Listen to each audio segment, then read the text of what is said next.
Imagine stepping into a 13th century Paris bathhouse, the air thick with steam and the cloying scent of rosewater. You hear laughter splashing and the low hum of gossip as merchants, knights and townsfolk cram into wooden tubs, scrubbing away the day's grime. Bathhouses were medieval Europe's hottest social spots, not just for getting clean but for cutting deals and sparking scandals. Think of it as a spa day crossed with a shady tavern. Communal tubs could hold a dozen strangers sloshing in shared water that wasn't exactly sparkling. One wrong dip and you're bathing in someone else's filth.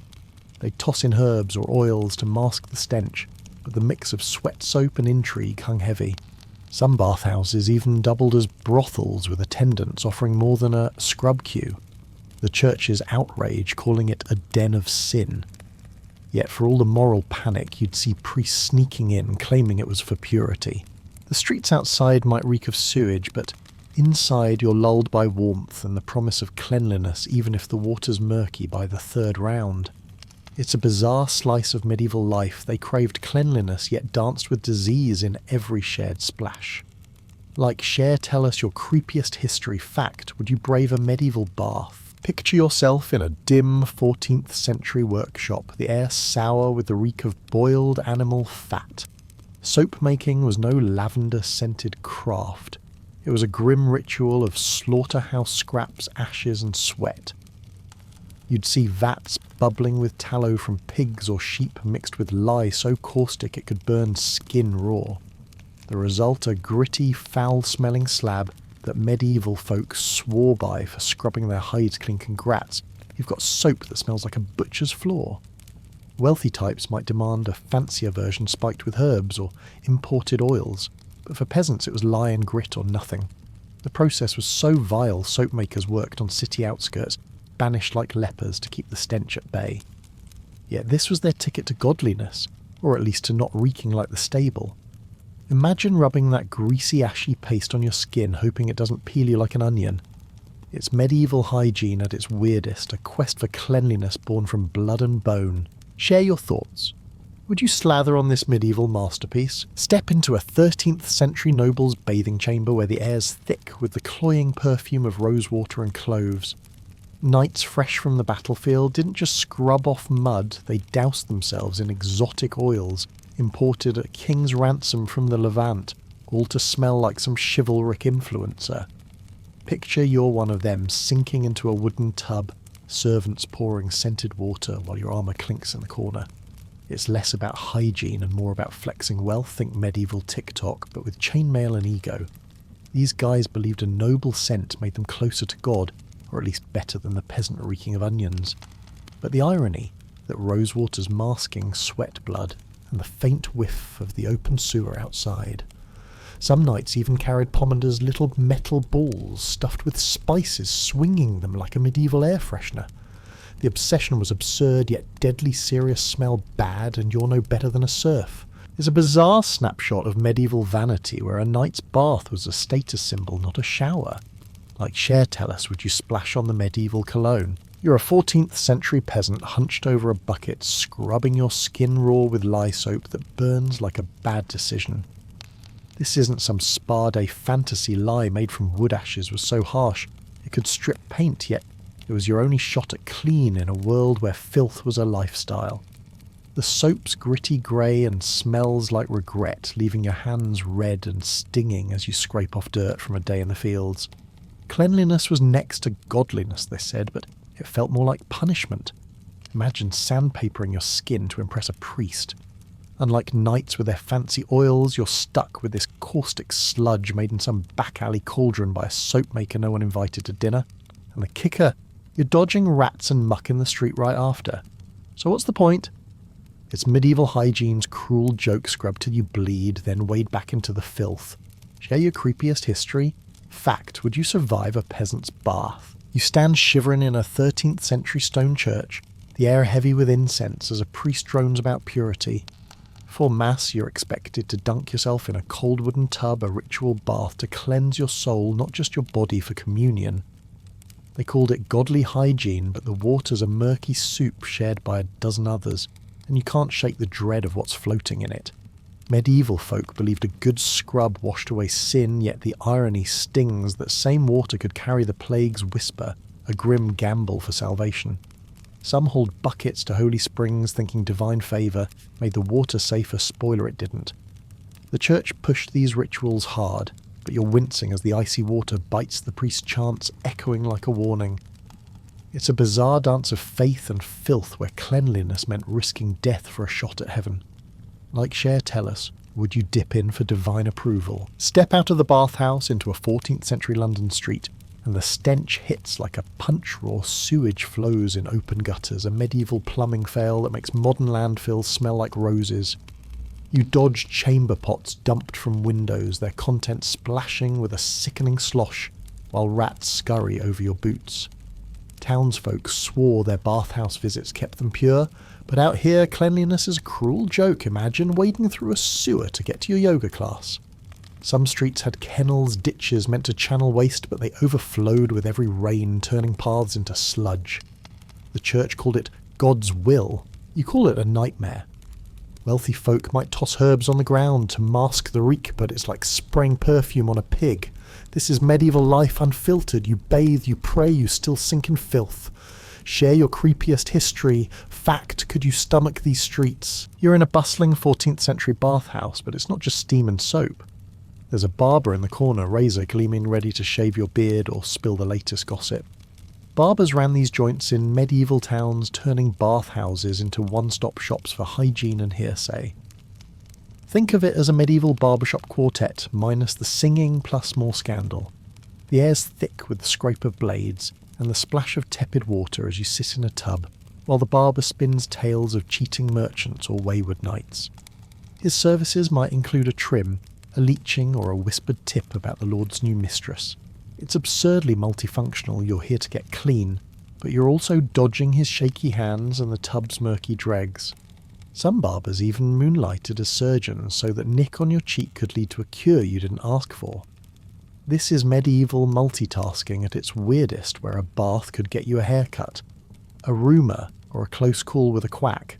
Like Cher tell us, would you trust a medieval barber's blade? The year's 1348 and the Black Death's shadow creeps over Europe, turning bathhouses from lively hubs to eerie ghost towns. You step into one expecting chatter and warmth, but find only cold tubs and the faint creak of rotting wood. Plague fears have emptied the place faster than a tax collector's visit. People whispered that shared water spread the pestilence, and suddenly bathing wasn't just sinful, it was deadly. The church, already suspicious of bathhouses' steamy scandals, cheered the closures, preaching that prayer beats soap any day. You can still smell the lingering herbs, now sour with neglect, as rats skitter across the damp floor. Some stubborn bathers kept coming, desperate for cleanliness, only to find locked doors or worse tubs tainted with disease. It's a chilling pivot in medieval hygiene. One day you're soaking with friends, the next you're dodging death in a deserted steam room. Share your creepiest history. Fact, would you risk a dip during the plague? You're handed a vial of medieval cure in a 14th century market, the vendor swearing this vinegar and sage wash will fend off everything from colds to the devil himself. The stench hits first, pungent herbs sharp as a slap mixed with something that smells like a wet forest floor. Medieval folk slathered these brews on their skin, believing a good stink meant good health. Think of it as aromatherapy gone feral. Some recipes called for crushed mint or rosemary, others for weirder stuff like ox gall or charred bone, because why not rub a graveyard on your face? You splash it on, wincing as it stings, while the vendor grins like he sold you eternal life. It's less about hygiene and more about hope, a desperate bid to outsmart disease in a world where plague lurks like a bad rumour. This is medieval medicine at its oddest, a smelly, sticky gamble that you'd smell like salad but live forever. Like Cher tell us, would you douse yourself in this medieval potion? You're in a 13th century bathhouse where women haul buckets and stoke fires, keeping the steamy chaos running, while dodging leers from rowdy patrons. These women weren't just scrubbing floors, they managed the tub's mixed oils and sometimes outwitted knights with sharp banter, all while defying the era's rules about proper women's work. The air clatters with buckets and echoes with their laughter, a gritty defiance against a world that undervalued them. Some were widows or outcasts, turning bathhouses into havens, where they call the shots slipping through society's cracks like steam through floorboards. You'd see them pour rosewater, or toss herbs into tubs, their hands raw, but their eyes sharp, catching every whispered deal or scandal. It's a bizarre corner of medieval life, women, wielding power in clouds of steam, unsung heroes of hygiene's weird history. Share your creepiest history, fact.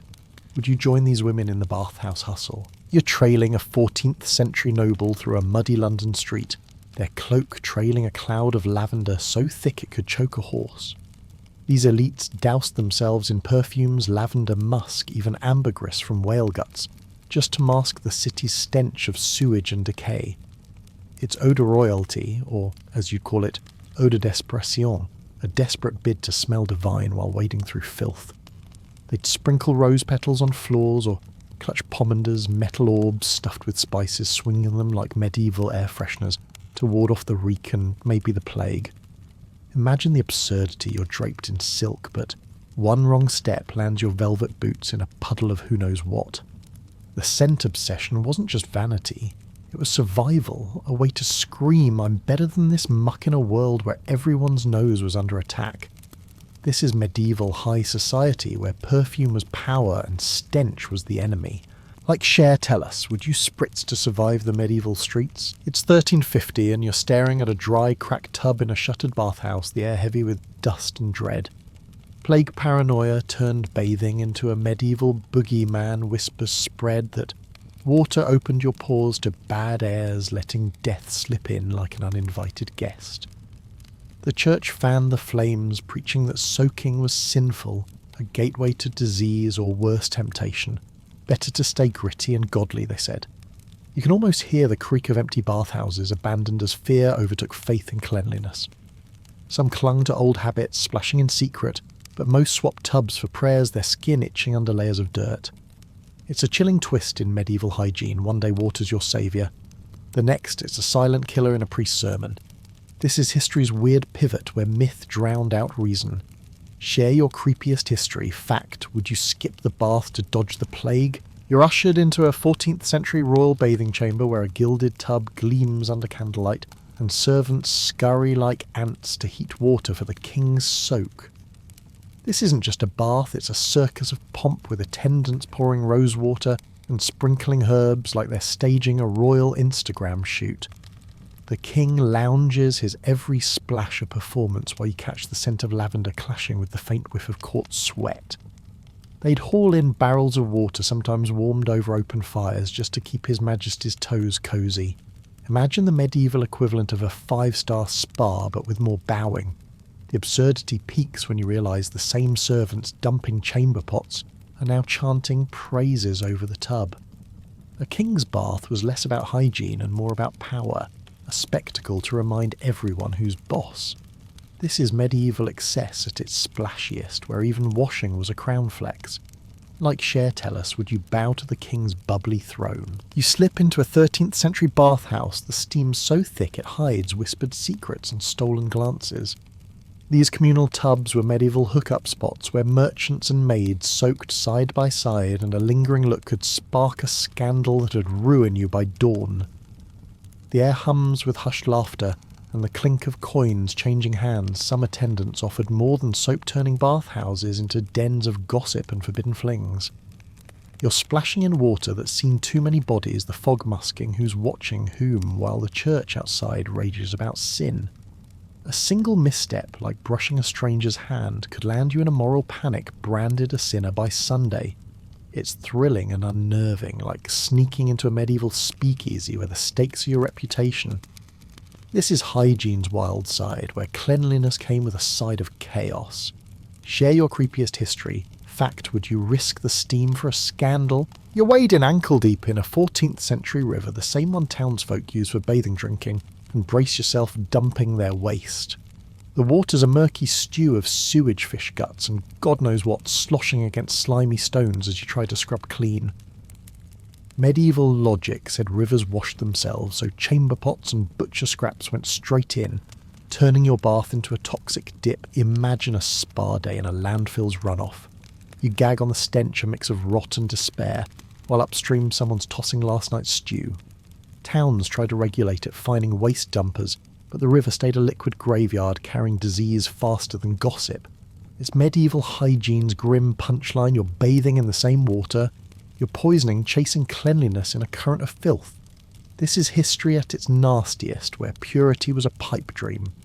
Like Cher, tell us, would you plunge into this medieval mess? You're in a 13th century hovel, rubbing a gritty paste of charcoal and salt on your teeth, wincing as it burns your gums like a bad prank. Medieval dental care was no minty fresh breeze. People mashed up chalk herbs, or even crushed bones to scrub their smiles, hoping to avoid a mouth like a rotting fence. The mix feels like sand in your mouth, scraping enamel and leaving a taste that's half ash, half regret. Think of it as brushing with a campfire's leftovers. Some swore by sage or cloves for fresh breath, but good luck masking the stench of a diet heavy on onions and ale. Dentists didn't exist, so you'd pray your homemade paste kept the toothworms. Yes, they believed in those at bay. Is medieval hygiene's weirdest hack. A gritty, painful quest for a smile that wouldn't scare the neighbours. Share your creepiest history fact. Would you grin through this dental disaster? You're standing in a 14th century town square, the priest's voice booming from the church steps, condemning bathhouses as gateways to sin and sickness. The air's heavy with the echo of his sermon, warning that steamy tubs invite the devil's touch. Medieval hygiene's now a moral minefield. Once bustling bathhouses stand shuttered, their doors barred as the church claims water stirs lust and lets plague sneak in through open pores. You feel the itch of unwashed skin, the weight of guilt pressing harder than dirt as townsfolk swap soaks for prayers, fearing divine wrath more than stench. Some whisper of secret baths, defiance flickering in their eyes, but the church's grip tightens, casting cleanliness as a dark temptation. It's an eerie clash of faith and filth where a simple scrub could damn your soul. This is medieval life's weird paradox.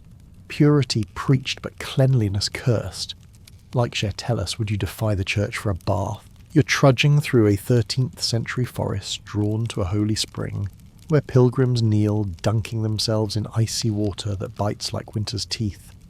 They believe these sacred pools, blessed by saints or miracles, can heal ailments or wash away sins. Medieval medicine meets desperate faith. The air hums with murmured prayers, the splash of trembling hands dipping into the spring, its surface shimmering under moonlight. Some claim visions in the ripples, others just shiver, hoping their sores or sins vanish with the cold. You're elbow to elbow with strangers, all chasing miracles in water that's more mud than magic, yet the hope's so thick you can taste it. It's a haunting slice of medieval devotion, where a freezing dip was both salvation and sacrifice. This is hygiene's spiritual side, blending grit with grace. Share your creepiest history fact. Would you plunge into a pilgrim's pool? You're weaving through a 14th century city, the air so thick with the stench of rot it clogs your throat like a bad dream. Despite all the bathhouses and rosewater, the streets are a swamp of filth, sewage, animal guts and spoiled food, pile-up breeding rats, and plague faster than a viral post. You step over a ditch meant to carry waste, but it's clog-spilling muck that sticks to your boots like a curse. Medieval folk scrubbed their skin raw, yet lived atop this festering mess, their clean bodies betrayed by the ground beneath. The plague thrived in this chaos, turning every alley into a grim lottery. Bathe all you want, but one wrong breath could be your last. It's a visceral gut punch of medieval life. Hygiene was a fight, but the filth always won. This is history's dirty truth, where cleanliness was no match for the streets. Like Cher, tell us, could you live with this stench? You stand in the fading steam of a long-gone bathhouse, its echoes drowned by time as history paints the Middle Ages as a cesspool of filth. They scrubbed with lies soaked in rosewater and chased purity with pilgrim springs, yet we sneer at their dirty ways. Ironic, isn't it? The truth is, messier medieval folk fought for cleanliness against a world of open sewers and plague, their efforts buried under centuries of myths.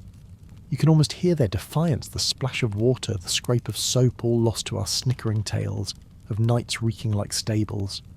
Their hygiene wasn't perfect, but it was human, a gritty push against chaos we'd struggle to match. This is the medieval legacy, misjudged, misunderstood, but stubborn as hell. Reflect on that as the steam fades, replaced by modern laughter. Like, share, tell us, what's the weirdest hygiene myth you've heard?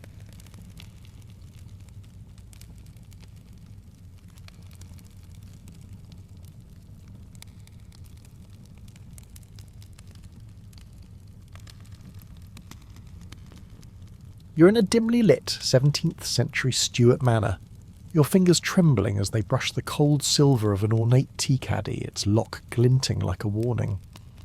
Tea was no mere drink in this era. It was a treasure pricier than gold, locked tight to keep servants' sticky fingers at bay. The air carries the faint bitter scent of dried leaves, a fortune sealed in wood or metal, sometimes double-locked with keys only the lady of the house dared carry. One wrong move and you're caught red-handed, facing a whipping for a single sip. Imagine stealing a billionaire's crypto wallet, but it's just tea. These caddies carved with vines or crested with family seals were status symbols screaming wealth, louder than a velvet gown. Yet the paranoia was real. Every creak in the hall could be a servant eyeing the prize. This is Stuart England's bizarre obsession where a leaf sparked a lockdown.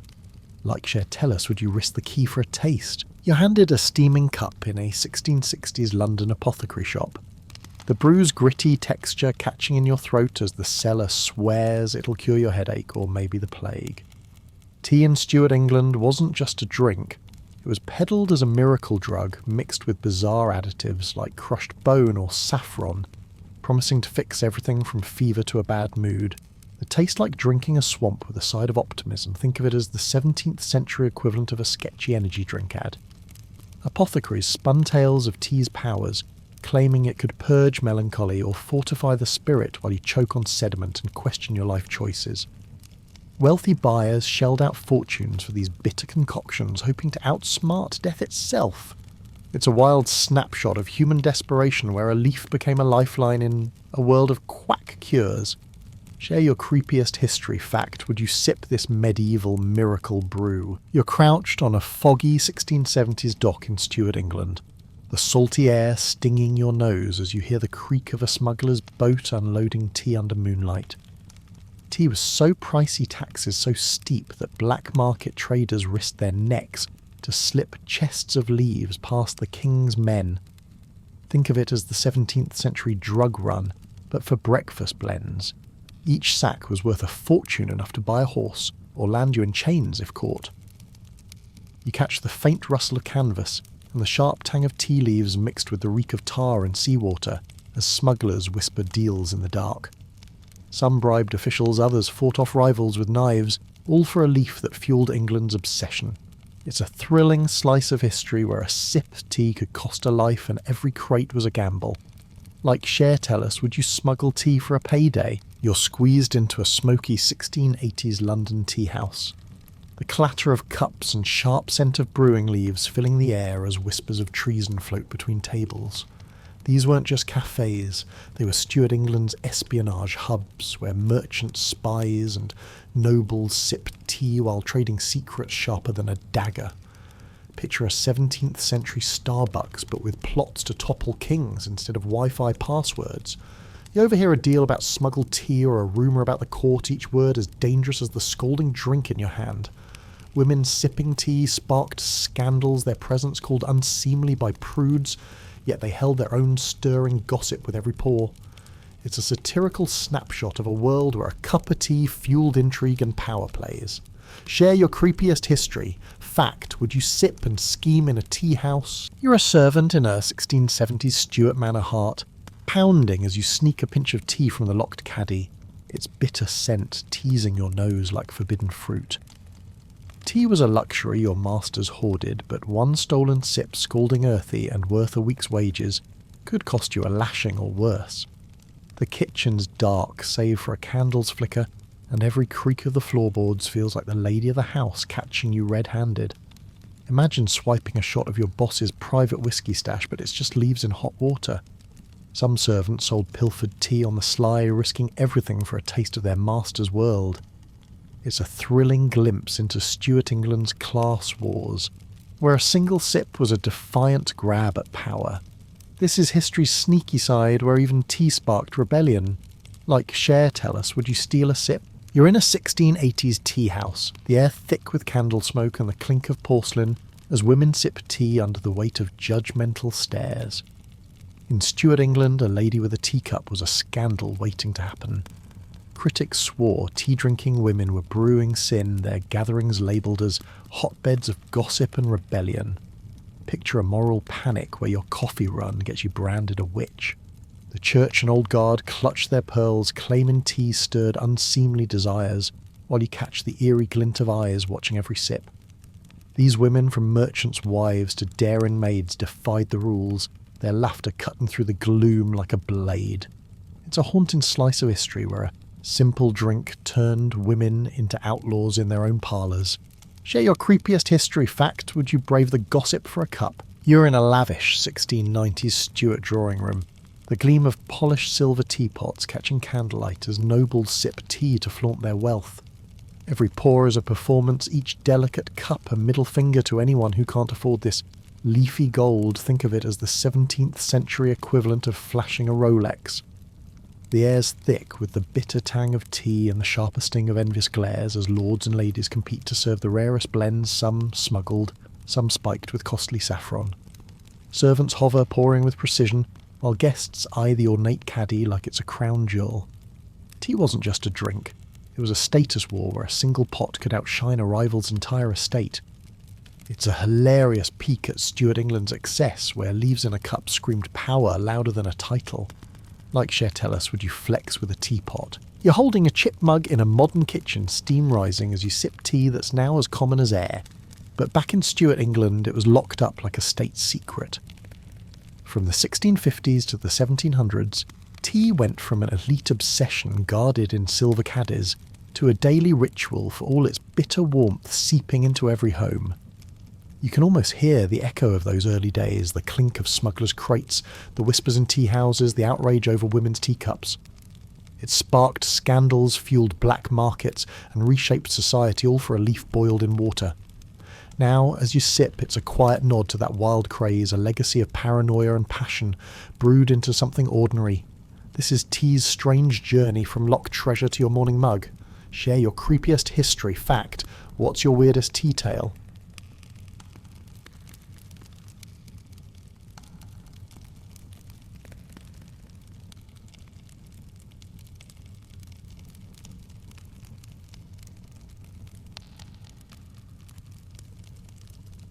You're in a bustling 1805 London print shop, the air sharp with ink and the scratch of pens as caricaturists sketch Napoleon as a pint-sized tyrant, his boots barely touching the ground. British propaganda churned out these cartoons like viral memes, shrinking the French emperor to a comical dwarf to mock his power. Imagine a 19th century Photoshop roast gone wild. Each stroke of the quill exaggerates his hat, his scowl, his ego, turning a 5'7" man into a pocket-sized villain for the masses to jeer. The pamphlets litter the streets, their inky barbs cutting deeper than a cannon's blast, fueling laughter and fear in equal measure. You can almost hear the printers' chuckles, knowing their pens wield more power than a regiment. It's a satirical slice of the Napoleonic Wars where a cartoon could wound a conqueror's pride. This is history's weird weapon ink that shrinks giants. Like Cher Tell Us, would you laugh at these cartoons? You're hunched over a dusty 1800s ledger, rulers clattering as French and English measurements tangle like a bad math problem. Napoleon stood about 5'7" in modern terms, but the French Pied du Roi stretched inches longer than England's, so his 5'2" in French units sounded tiny to British ears. Cue the propaganda jackpot. It's like arguing over metric versus imperial, but with cartoons and cannons. Scribes and satirists pounced, spinning a tale of a short emperor, each mismatched inch fueling the myth that Napoleon was a runt with a big ego. You'd wince at the confusion knowing a ruler's quirk could rewrite history's view of a man. This is the Napoleonic era's odd glitch, where a measurement mishap became a legend's foundation. Share your creepiest history.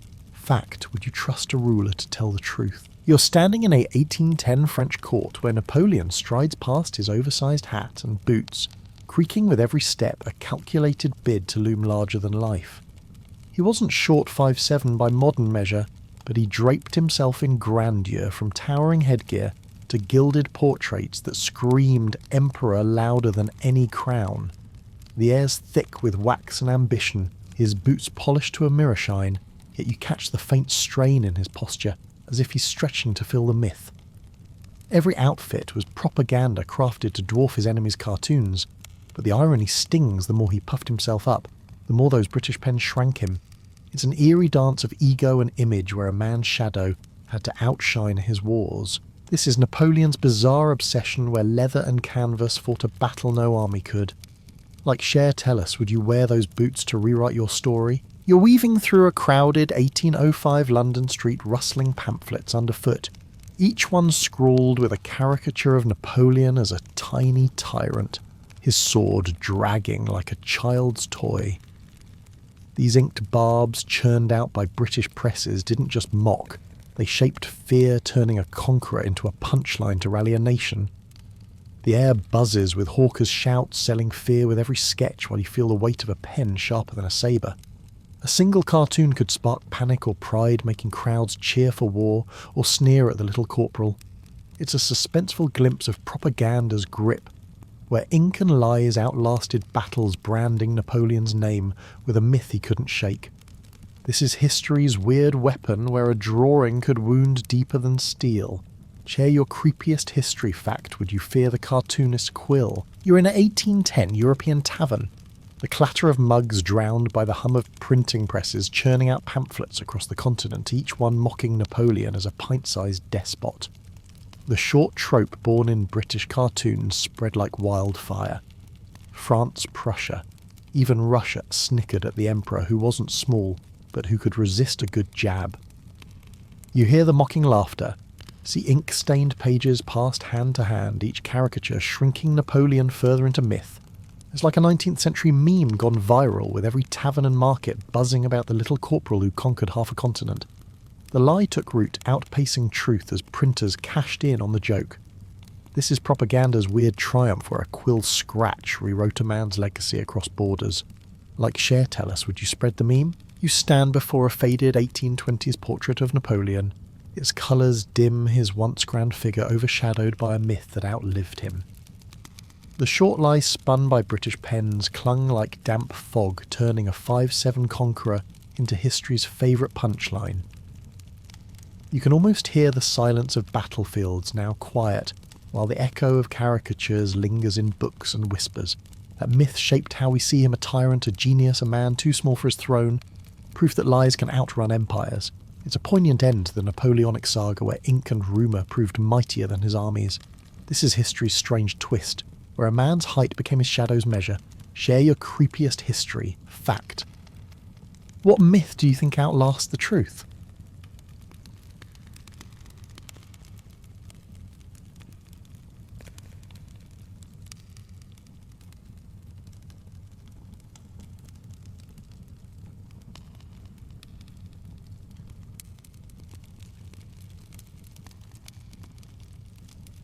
Hey you there, settling in for a quiet night. Picture this, a soft hum from a fan in the corner, the world outside fading to a whisper. Tonight we're diving into a story that's tender, raw and real, the long often hidden journey of people born with Down syndrome, from ancient firesides where their presence sparked wonder to modern streets where their voices rise. This tale is about how humanity has stumbled, learned and grown. It's not just history, it's a mirror showing us who we are and who we could be. So grab a blanket, dim the lights, and let's wander through time together. Oh, and if you're vibing with this, hit that like button, subscribe, and drop a comment. Where are you tuning in from and what's the clock saying? I love knowing who's out there sharing this moment. Long before science named it, before anyone scribbled Trisomy 21 in a textbook, there were just people, mothers, fathers, neighbours, watching a child who moved a little slower, smiled a little wider. Imagine a dusty village, maybe 500 years ago, where the air smells of wood smoke and damp earth. A child is born, their face softer eyes, almond-shaped, their giggle a quiet melody. No one knows why they're different, but they're here cradled in the arms of a family who doesn't need a diagnosis to love them. We don't have their stories written in clay or stone, but we have something better, their graves.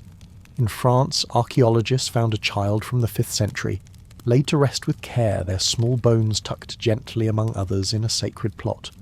Not cast out, not shunned, but honoured as if to say, you were one of us.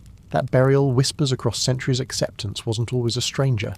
In a world without medical charts, some saw these children as quieter souls, maybe closer to the spirits. You can imagine a mother, her hands rough from grinding grain, carrying her child a little longer, speaking to them in softer tones. Maybe their differences weren't a burden, but a gift, a reminder of life's fragile beauty. In other places, though, the story shifted. Some cultures wove myths around difference, divine blessings, or cosmic warnings. A child with Down syndrome might be revered as touched by the gods or feared as a sign of trouble. It all depended on the stories people told themselves, the flicker of firelight shaping their truths. These ancient traces, burials in Rome, the Andes, even older sites, tell us something profound. People with Down syndrome have always been here, woven into the human tapestry. They weren't a problem to fix or a flaw to erase. They were part of the family, their lives a thread in the endless weave of existence. As you lie there, letting the world slip away, think of those quiet graves, each one saying, "I was here. I mattered." And as we drift deeper into history, we'll see how that truth sometimes faded only to shine again, stubborn and bright. Sleep well, and let's keep going. Now let's step into the bustle of the classical world. Think Athens with its marble statues, Rome's crowded forums, or Egypt's sun-baked temples. The air's thick with incense, the chatter of philosophers, and the clink of coins. Here difference wasn't just noticed. It was a story, a symbol, a puzzle. For people with Down syndrome born into this swirl of myth and meaning, life wasn't defined by medicine, but by the tales their communities spun. As you settle deeper into your pillow, imagine being there, the world alive with mystery, where every face carried a hint of the divine or the dangerous. In these societies, a child with softer features, slower speech, or a gentler way might spark wonder or unease. No one knew about chromosomes, so they reached for stories instead. In Greece, they might say such a child was touched by a god, maybe Apollo, gifting them a quieter wisdom. In Egypt, myths spoke of children born under strange stars, their lives tied to fate. You can picture a marketplace, the scent of roasted figs and dust in the air, where a child with Down syndrome toddles through their laughter, drawing smiles or wary glances. Some saw them as omens, others as blessings, but rarely just as kids. They were woven into the culture's dreams and fears, their presence a spark for tales of gods or curses. But it wasn't all lofty metaphor.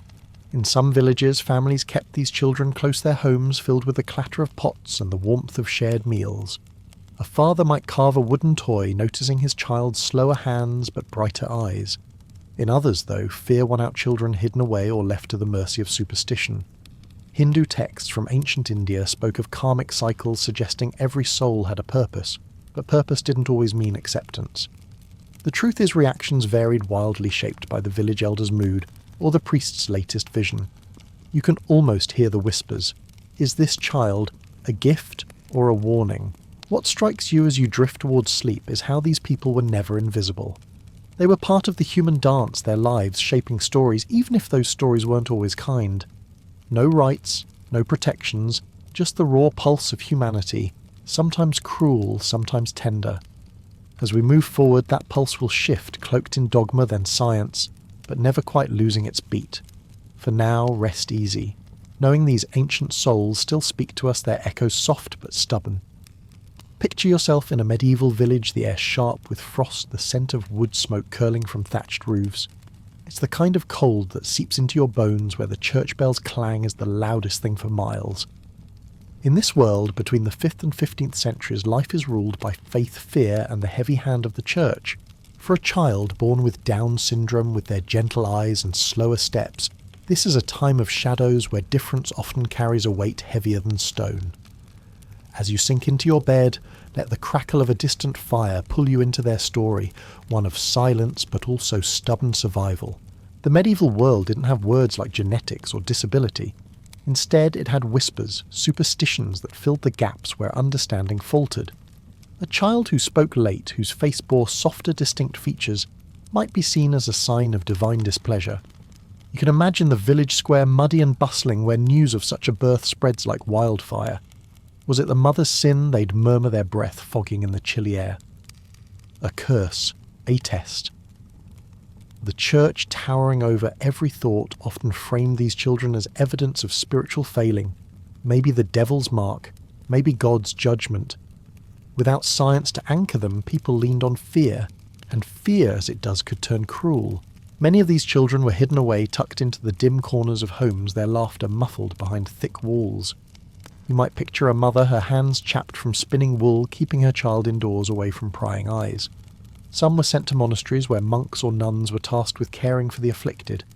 Sometimes this meant a quiet life-bread shelter, a place to exist, but too often it meant isolation, far from the warmth of family, their days blending into a grey routine of prayer and silence.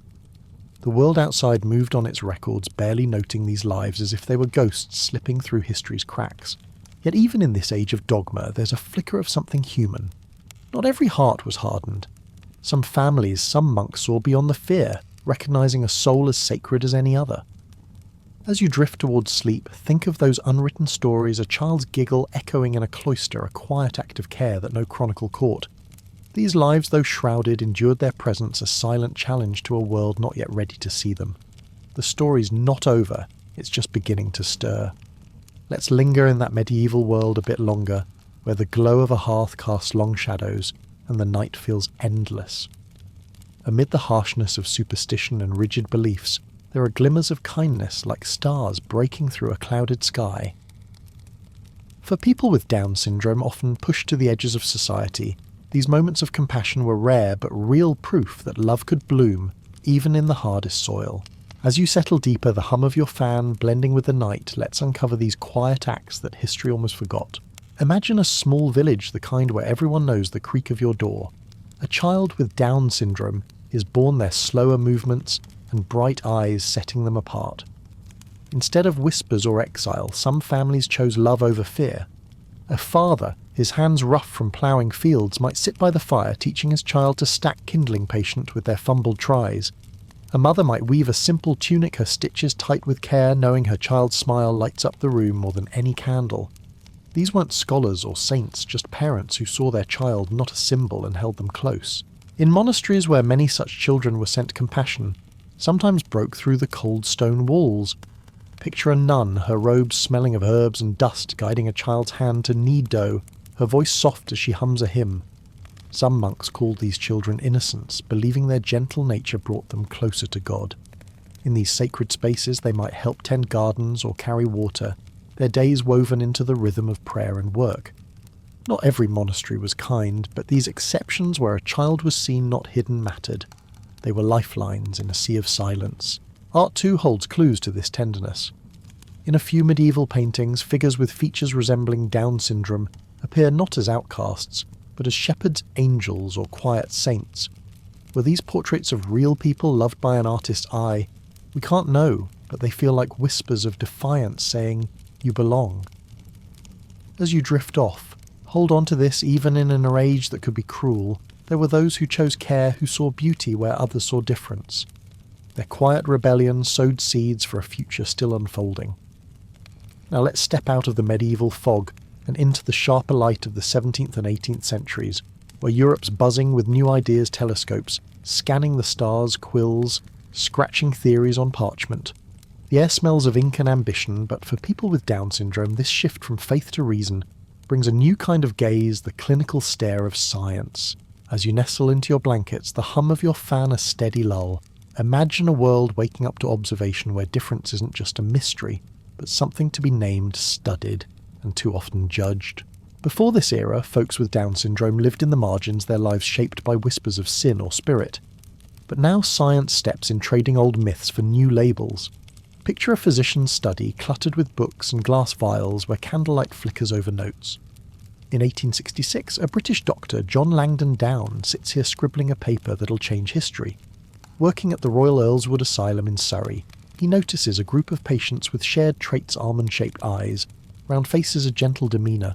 He doesn't know about chromosomes, nobody does yet, but he sees a pattern and calls it Mongolism, a term rooted in the racial biases of his time, comparing their features to outdated ethnic stereotypes.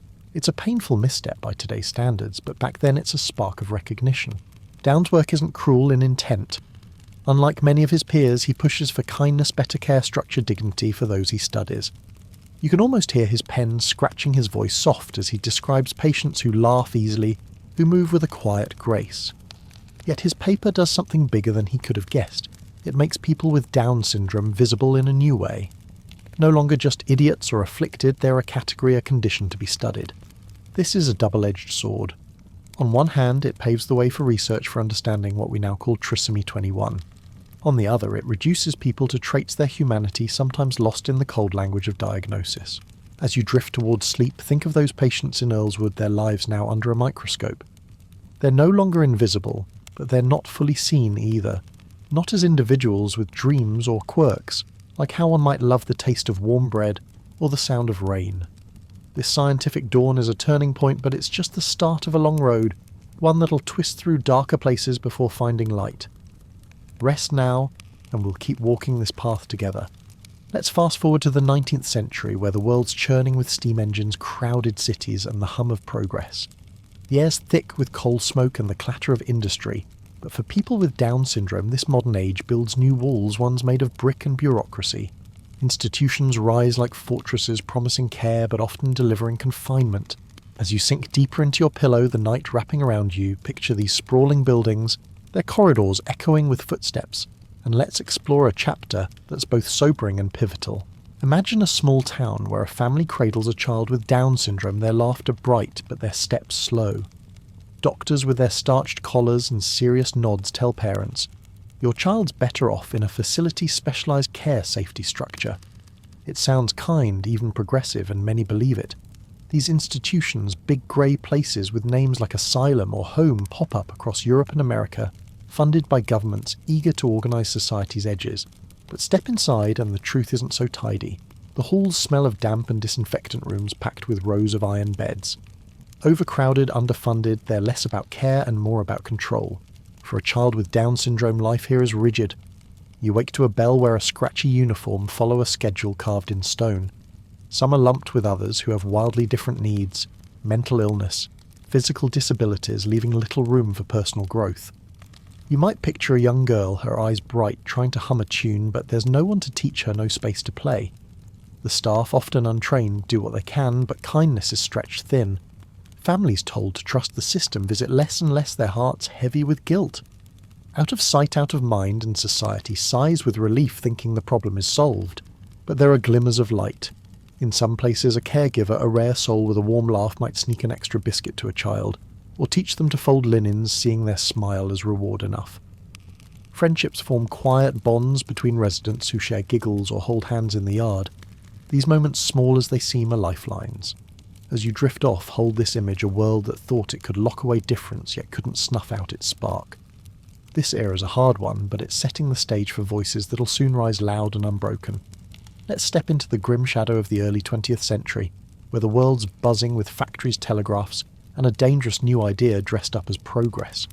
The air's thick with the soot of industry and the arrogance of science gone astray. For people with Down syndrome, this era brings a chilling turn as the eugenics movement sweeps through nations, cloaking cruelty in the name of perfection. As you settle into your bed, the hum of your fan a soft anchor. Imagine a time when humanity's worst instincts hid behind clipboards and cold logic. This is a heavy tale, but it's one we need to hear. Picture a lecture hall packed with men in stiff suits nodding as a professor preaches about improving the human race. Eugenics, born from a warped desire to control nature, labels people with Down syndrome as unfit, their gentle smiles and slower steps deemed a burden. It's not just whispers now, it's policy. Governments from the US to Sweden pass laws allowing forced sterilizations. Imagine a young woman with Down syndrome, maybe 20, her eyes bright with trust, taken to a hospital under the guise of care. Without her consent, without even her understanding, her chance at motherhood is stolen. The paperwork calls it protection for society, but it's a theft of her humanity, as cold as the steel table she lies on. This isn't fringe thinking. It's mainstream, backed by universities, doctors, even charities. You can almost hear the scratch of pens signing orders, the clink of medical tools. In some places like Canada and the UK, thousands with intellectual disabilities face this fate, their futures erased to fit a twisted ideal. Families are told it's for the best, their hearts breaking as they're pressured to comply. The world obsessed with efficiency and progress turns away, pretending these lives don't matter. It's a betrayal wrapped in science where difference becomes a crime. Yet even in this darkness, there's resistance. Picture a nurse, her hands trembling, slipping an extra blanket to a patient defying the system's coldness. or a parent refusing to sign the papers, their love fiercer than fear. As you drift towards sleep, hold on to these acts of defiance, small as they seem, are sparks in the night. They whisper of a fight to come, a time when these wrongs will be named and challenged. For now rest knowing this story's not done, it's turning toward light. Now let's tread carefully into one of history's darkest corners, where the air feels heavy with betrayal and loss. It's the 1930s and 40s, and Nazi Germany's grip tightens its ideology, twisting science into something monstrous. For people with Down syndrome, this is no longer just exclusion, it's extermination carried out with chilling precision under the T4 program. As you lie there, the world outside fading, let the soft hum of your room carry you into this somber chapter, where humanity's failure cuts deep, but courage still flickers.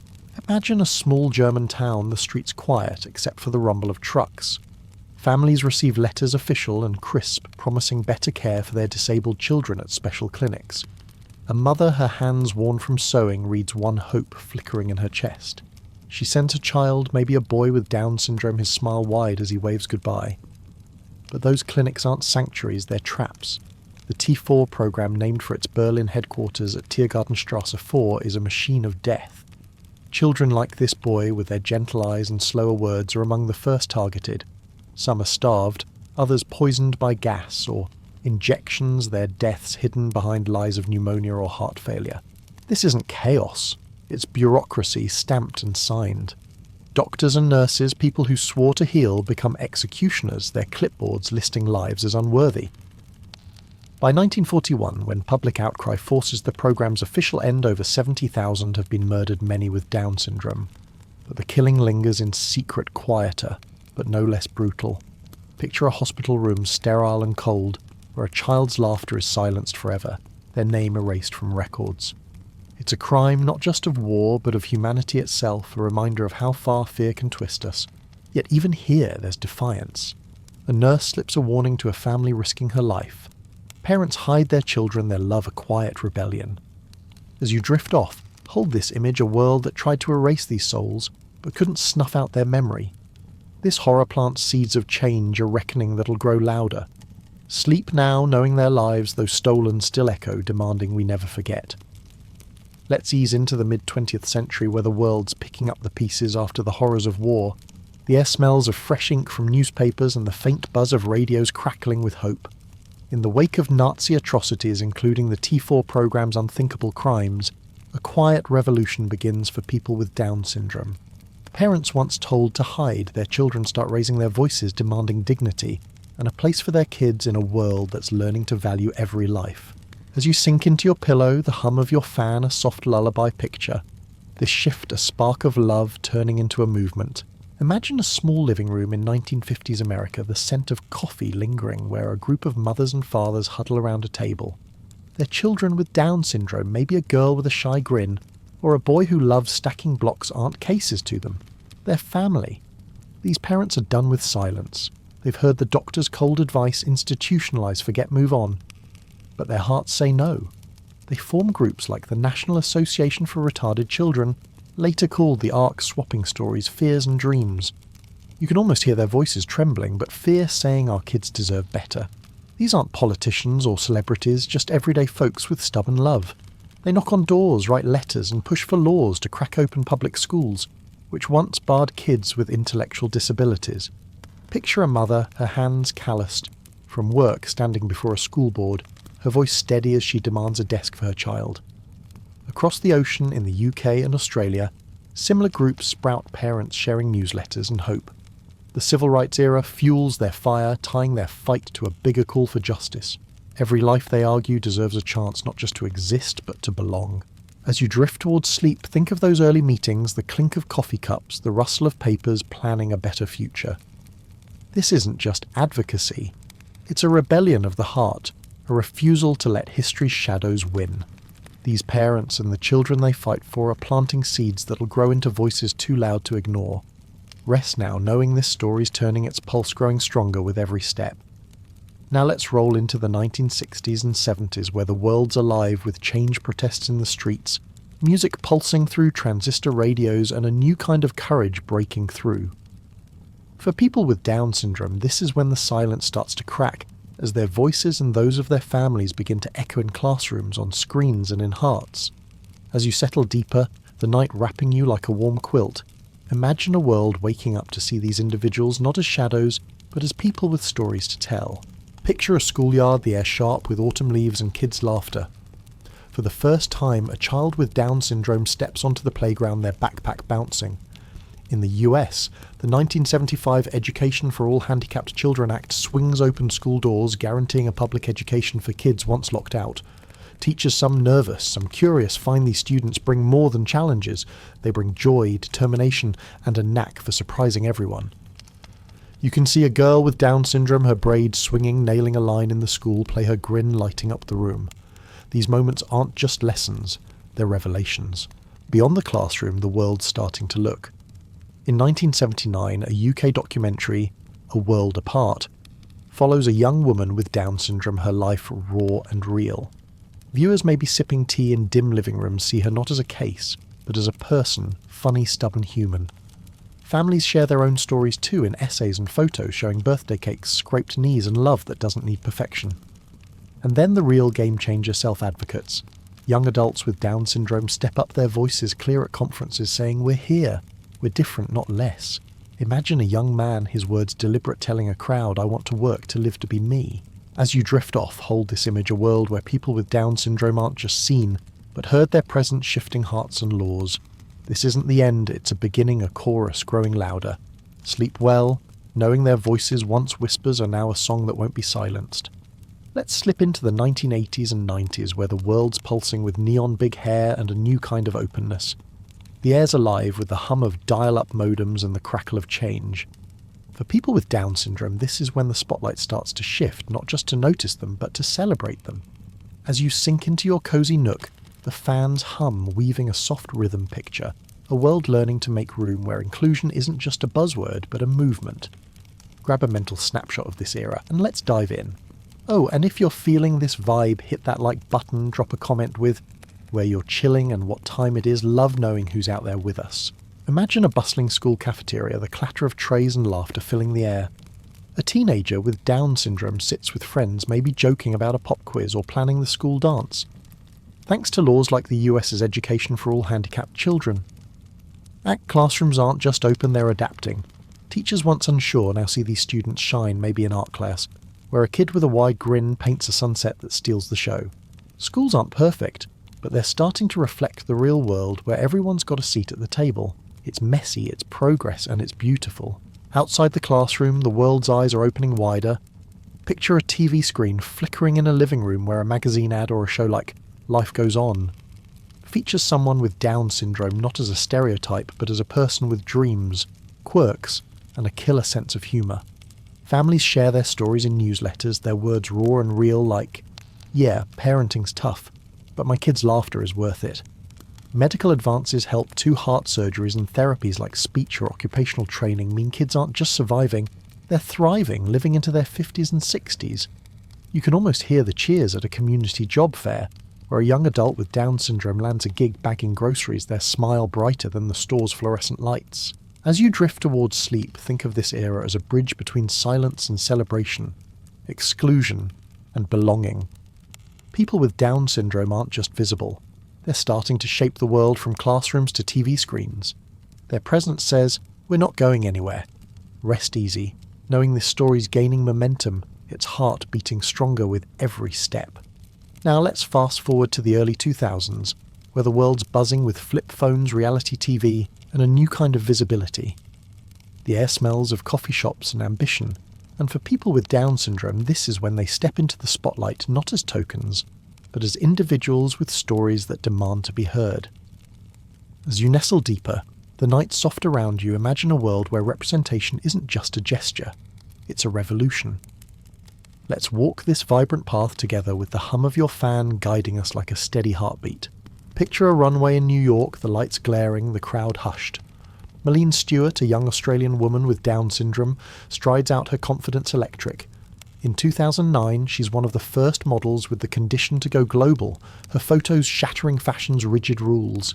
Each step she takes in Paris or London screams beauty's not one size fits all. Or think of Pablo Pineda in Spain, the first European with Down syndrome to earn a university degree. He's not just studying. He's teaching, speaking, showing the world that intellectual depth isn't bound by chromosomes. You can almost hear his voice steady and clear saying, "I'm here and I've got something to add." Then there's the screen TVs and theatres where people with Down syndrome aren't sidekicks anymore. In the US, Lauren Potter lights up Glee. Her role as Becky, not just a cameo, but a fully realised character